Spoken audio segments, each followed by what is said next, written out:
Nako, nag-abala ka pa. Salamat, ha.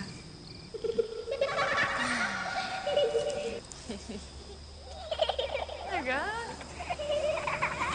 Saan mo ito kinuha?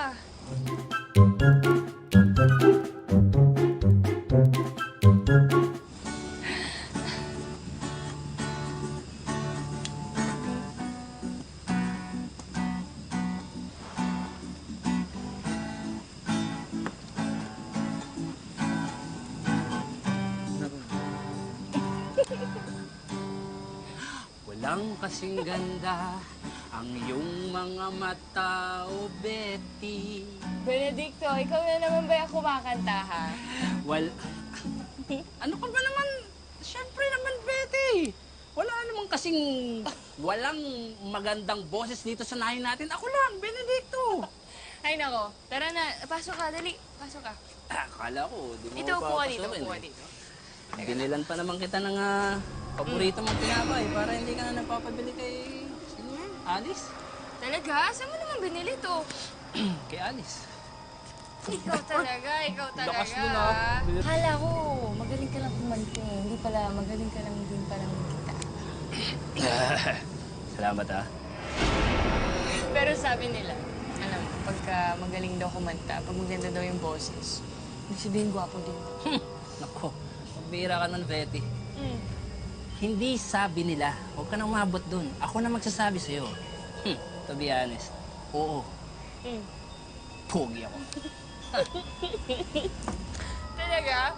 Totoo yan? Alam mo, ikaw nagbibiro ka lang eh. Palabiro ka. Alam ko nagbibiro ka. Betty, Ikaw naniniwala. Betty. Pagdating sa'yo, seryoso ko. Ano ba? Alam mo, kung nakakakita ka lang, Ah. Diyos ko, makikita mo kung gaano tayo kabagay. Ano yung kagandahan?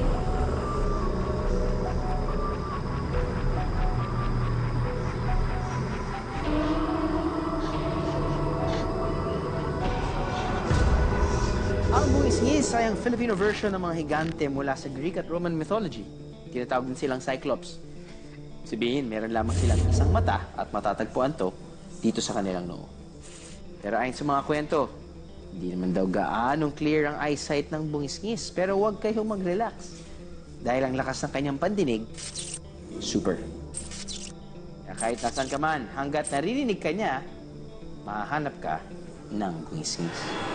Malakas daw ang pandinig nito. Kaya yung mga batang ay matulog, nagbubulong-bulungan, o wag kayo magsalita dyan, maririnig kayo ni bungisngis. No? So may ganong paniniwala.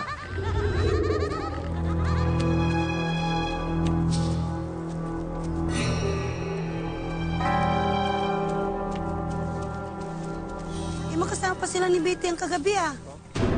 Mas kita ko pa magkasama sila ni Betty kagabi. May ginawa sa kanya, may kasalanan yan.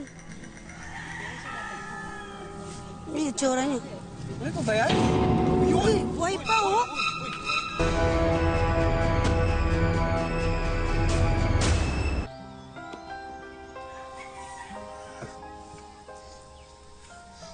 Benedicto? Benedicto, okay ka lang ba? Ano bang nangyari? Benedicto, sabihin mo na sa akin, ano ba talaga nangyari? Magsalita ka naman. Benedicto. Bitin, mabuti pa, iwanan mo siya. Iwanan mo. Oh, sige po. Iwanan mo. Pasensya na po.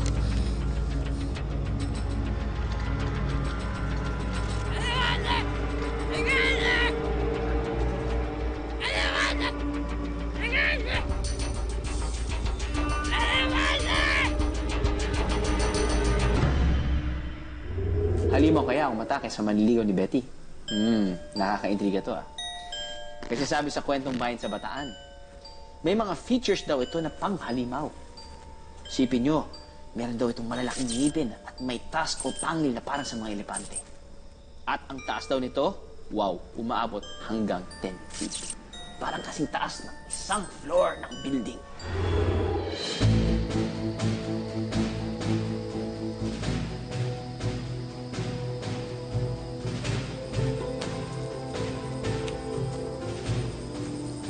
Bakit nga hindi siya nagsasara ng bintana? At isa pa, hindi siya natatakot.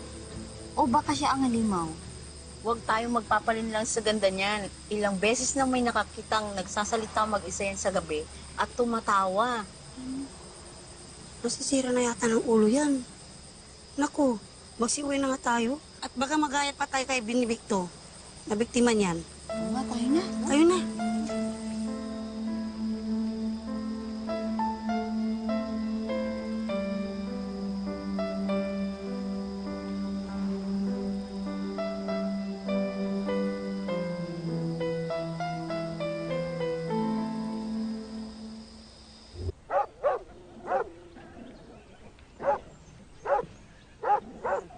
Good morning, Betty! Si Lorenzo to. Uy, good morning, Lorenzo! Alam mo, buti ka pa. Binabati mo ako. Ay, abay, syempre naman. Ikaw pa. Oh, saan ka papunta niyan? Ay, naghahanap kasi ako ng mapag-iwanan dito kay Astro. May lakad ako ngayon, tapos bukas pa ng umaga yung uwi ko. So, ito. Talaga? Oo. At tamang-tama, mag-isa lang naman ako sa bahay. Pwedeng sa akin na lang muna si Astro. Oh, talaga?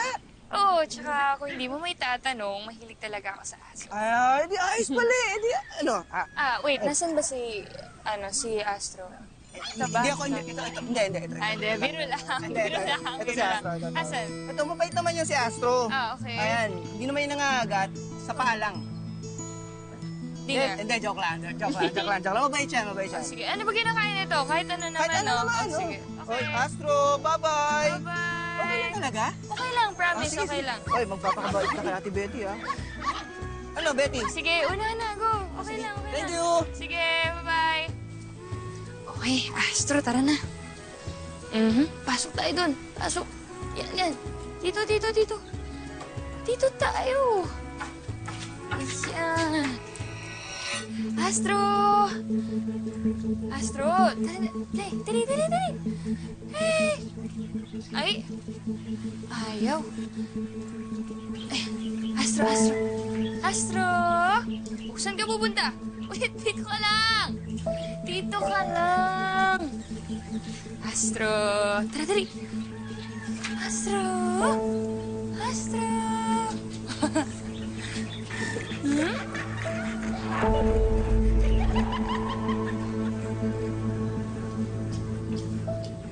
Bungis-ngis? Bungis-ngis, ikaw ba yan?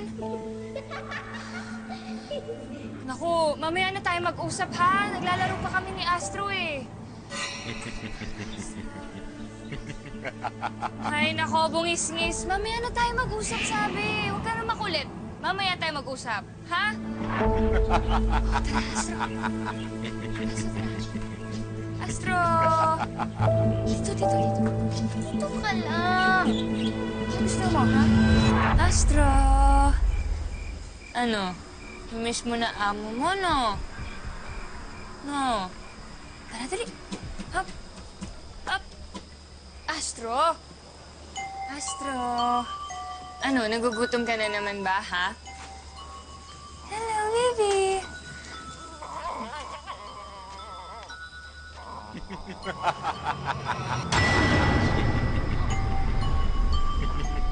Sino yan?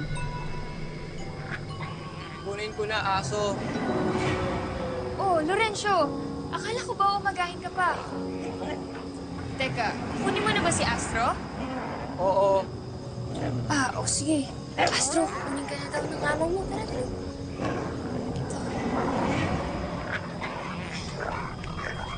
Ito.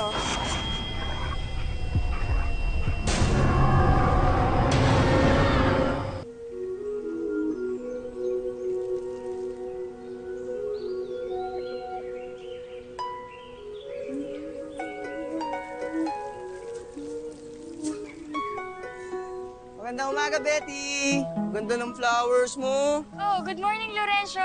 Napadaan ka? Ano, kukunin ko si Astro. Si Astro? Oh, Binigay ko na siya sa'yo kagabi. Oo. ano sinasabi mo eh? Kararating ko lang ngayong umaga dito sa atin. Lorenzo, huwag kang magbiro ng ganyan. Alam ko yung boses mo. Kilala kita. Kaya binigay ko siya sa'yo. Ano? Anong pinagsasabi mo, Betty? Alam ko na. Siguro binigay mo yung aso ko dun sa kaibigan mong halimaw. Siguro nga totoo yung sinasabi ng mga kapitbahay natin dito na kaibigan mo yung halimaw na nambibiktima sa mga taga rito. Lorenzo, hindi totoo yan. Ewan ko sa'yo. Astro!